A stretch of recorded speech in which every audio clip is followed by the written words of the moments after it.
नमस्कार दोस्तों, आज हम लोग एक बहुत ही इंपॉर्टेंट टॉपिक का ऊपर बात करने वाले हैं और वो है इरेक्टाइल डिसफंक्शन। एक बहुत ही कॉमन प्रॉब्लम है पुरुषों में। सभी पुरुषों को अपना लाइफ में इस कंडीशन को फेस करना ही पड़ता है, बट किसी किसी को देर से करना पड़ता है तो किसी किसी को बहुत ही जल्दी इस समस्या का सामना करना पड़ता है। तो इरेक्टाइल डिसफंक्शन क्या है, कितनी टाइप्स का ये होता है, इसकी अलग अलग एस्पेक्ट के बारे में हम लोग जानेंगे और उसके अकॉर्डिंग कौन सी होम्योपैथिक मेडिसिन के बारे में हम लोग सोच सकते हैं, ये भी हम लोग जानेंगे। तो मैं डॉक्टर सुप्रियो दत्ता, तो चलिए हम लोग वीडियो को स्टार्ट करते हैं। तो दोस्तों, इरेक्टाइल डिसफंक्शन का मतलब होता है कि सेक्स के दौरान या तो लिंग में कठोरता का ना आना या कठोरता आता भी है तो उसका सस्टेन ना हो पाना। So erectile dysfunction occur when a man can not get और keep an erection firm enough for sexual intercourse.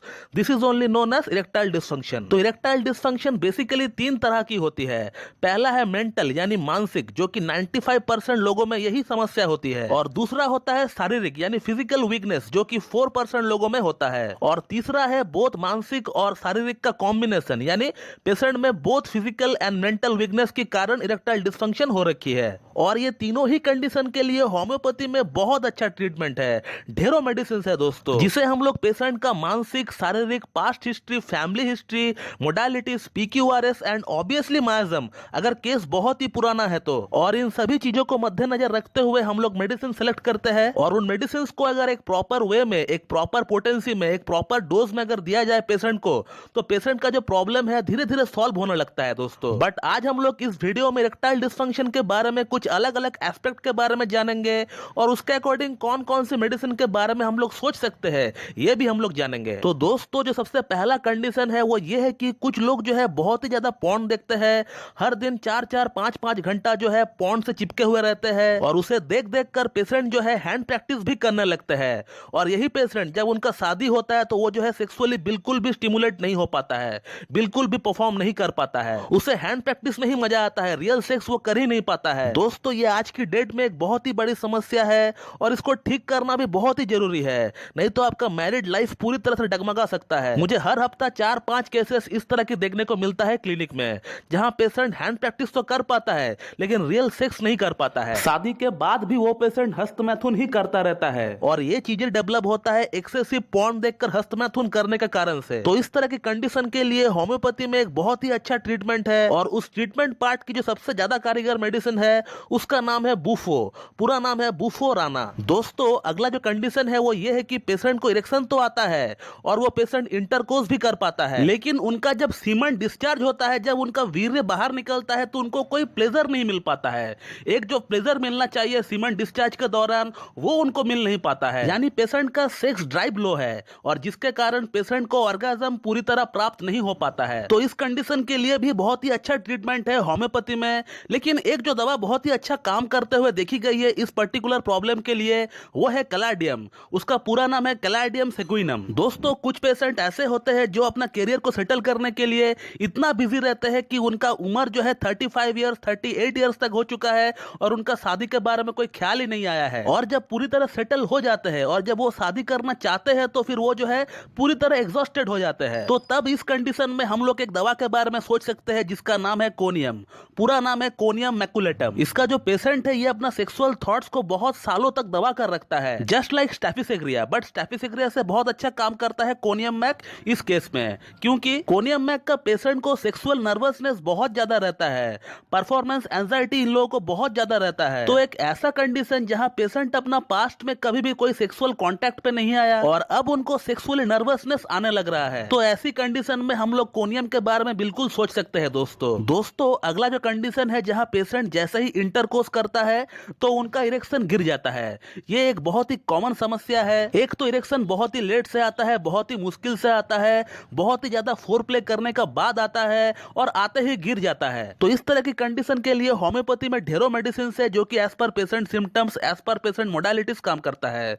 But एक मेडिसिन है जिसका नाम है एग्नस कैस्टस। ये बहुत ही अच्छा काम करता है इस पर्टिकुलर कंडीशन में। दोस्तों, अगला जो कंडीशन है वो है स्ट्रेस यानी मानसिक तनाव, जो कि आज की डेट में बहुत ही कॉमन समस्या है। लोग अपना बिजनेस को लेकर, अपना काम को लेकर, अपना जॉब को लेकर इतना ज्यादा बिजी रहते हैं, स्पेशली वो लोग जो IT सेक्टर में जॉब करते हैं, जो मार्केटिंग सेक्टर में जॉब करते हैं, जो सेल्समैन की जॉब करते हैं, जहां उनका कोई ना कोई टारगेट फिक्स रहता है और इन लोगों को 10-10, 12-12 घंटों तक काम करना पड़ता है। और तो और ये लोग जो है अपना ऑफिस का काम को घर पर भी लेकर आते हैं और at the end of the day ये लोग जब संभोग करने का ट्राई करते हैं तो इन लोगों का प्रॉपरली इरेक्शन नहीं आता है, या फिर इरेक्शन आता भी है तो स्ट्रेस का कारण इरेक्शन जो है वो गिर जाता है। तो ऐसी कंडीशन में जिस मेडिसिन के बारे में हम लोग सोच सकते हैं उसका नाम है लाइकोपोडियम। पूरा नाम है लाइकोपोडियम क्लेवेटम। दोस्तों अगला कंडीशन है उन लोगों के लिए जिन लोगों का एज 50-55 साल हो चुका है और बढ़ता हुआ उम्र के कारण जिन लोगों में ईडी की प्रॉब्लम हो रखी है, तो उन लोगों में भी लाइकोपोडियम बहुत ही अच्छा काम करता है।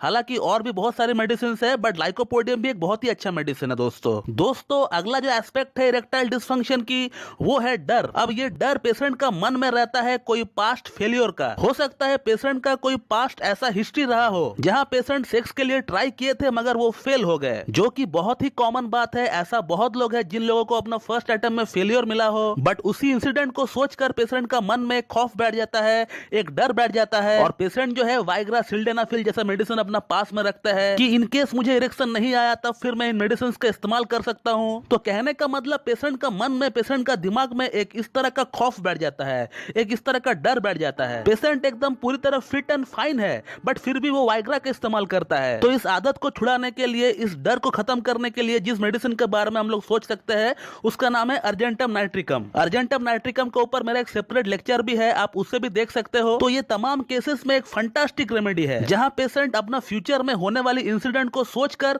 आज से ही घबरा जाता है। इस तरह की कंडीशन के लिए अर्जेंटम नाइट्रिकम बहुत ही अच्छा काम करता है। दोस्तों अगला जो कंडीशन है इरेक्टाइल डिस्फंक्शन के लिए वो उन लोगों के लिए है जिन लोगों को डायबिटीज है और डायबिटीज का कारण जिन लोगों को इरेक्टाइल डिस्फंक्शन हो रहा है। तो फिर जिन लोगों में डायबिटीज है और डायबिटीज का कारण जिन लोगों में इरेक्टाइल डिस्फंक्शन की प्रॉब्लम हो रही है, तो फिर इन तमाम केसेस में हम लोग ऑनोस्मोडियम नाम का एक मेडिसिन है, इसे हम लोग बिल्कुल यूज कर सकते हैं। दोस्तों हालांकि और भी बहुत सारे मेडिसिन है लेकिन जिन लोगों को डायबिटीज है और डायबिटीज के साथ साथ जिन लोगों में इरेक्टाइल डिस्फंक्शन की प्रॉब्लम है तो फिर उन लोगों में हम लोग ऑनोस्मोडियम बिल्कुल यूज कर सकते हैं। दोस्तों ये बहुत ही अच्छा काम करता है इन लोगों में। दोस्तों अगला जो कंडीशन है वो ये है कि जहां पेशेंट लंबे समय से कोई disease like typhoid, TB, malaria, dengue या कोई बड़ी डिजीज के साथ फाइट कर रहा होता है और डिजीज के साथ फाइट करते करते पेशेंट का इम्यूनिटी, पेशेंट का वाइटल फोर्स एकदम लो हो चुका होता है और अब डिजीज ठीक होने का बाद जब पेशेंट फिर से अपना सेक्सुअल लाइफ को स्टार्ट करना चाहता है तब फिर उनमें बहुत ज्यादा वीकनेस आने लगता है। तो फिर इस तरह की कंडीशन के लिए बहुत सारी मेडिसिन है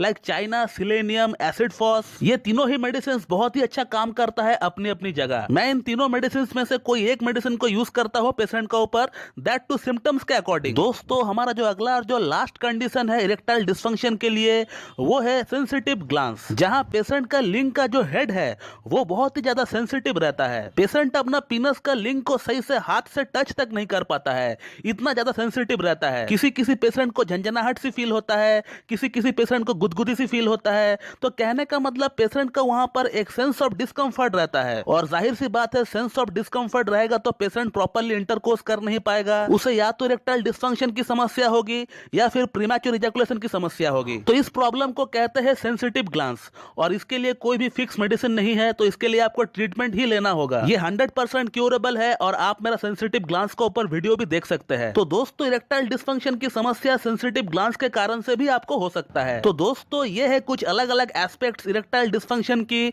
मैंने ट्राई किया है सभी एस्पेक्ट को कवर अप करने के लिए इस वीडियो में। और अब आप लोगों में से बहुत लोग एक सवाल मुझसे करेंगे कि सर आपने तो मेडिसिन का नाम हमें बता दिया, अब इसे यूज कैसे करना है, कितना पोटेंसी में लेना है, ये तो आपने हमें नहीं बताया। तो दोस्तों मैंने इन तमाम कंडीशंस के लिए जो दवाओं के नाम मैंने आपको अभी बताया है ये एक अनुमान के तौर पर बताया गया है। ऐसा बिल्कुल भी नहीं है कि जिस मेडिसिन का जिक्र मैंने इस वीडियो में किया है इससे आपका प्रॉब्लम 100% सॉल्व हो जाएगा, ऐसा बिल्कुल भी नहीं है। दोस्तों होम्योपैथी में एक ही डिजीज के लिए, एक ही समस्या के लिए ढेरों मेडिसिन अवेलेबल होती है जो कि कुछ सिम्टम्स के ऊपर काम करता है और जैसे ही आपका सिम्टम्स थोड़ा चेंज हो जाता है तो मेडिसिन भी आपका बदल जाता है। लेकिन अगर आप में से कोई इन मेडिसिन को लेना चाहता है तो फिर आप 30 पोटेंसी में लीजिए। 15 से 20 दिन तक आप ले सकते हैं, 2 बूंद सुबह 2 बूंद शाम को आप ले सकते हैं और 15 से 20 दिन इन मेडिसिन को लेने के बाद आपको बिल्कुल इंप्रूवमेंट देखने को मिलेंगे। बट अब आगे का ट्रीटमेंट किसी एक अच्छी होम्योपैथ से संपर्क करके ही जारी रखे दोस्तों। तो दोस्तों ये था कुछ कंडीशंस और उसके अकॉर्डिंग होम्योपैथिक मेडिसिन। मैं आशा करता हूं आप लोगों को ये वीडियो मेरा पसंद आएगी और मेरा वीडियो जो है आप लोगों के लिए लाभकारी साबित होगी। और अगर आप लोगों को मेरा ये वीडियो अच्छी लगती है तो एक लाइक जरूर कर दीजिएगा और साथ ही साथ मेरे चैनल को सब्सक्राइब कर दीजिएगा और बेल आइकन को दबाना बिल्कुल भी ना भूलो दोस्तों। So thank you very much and have a good day.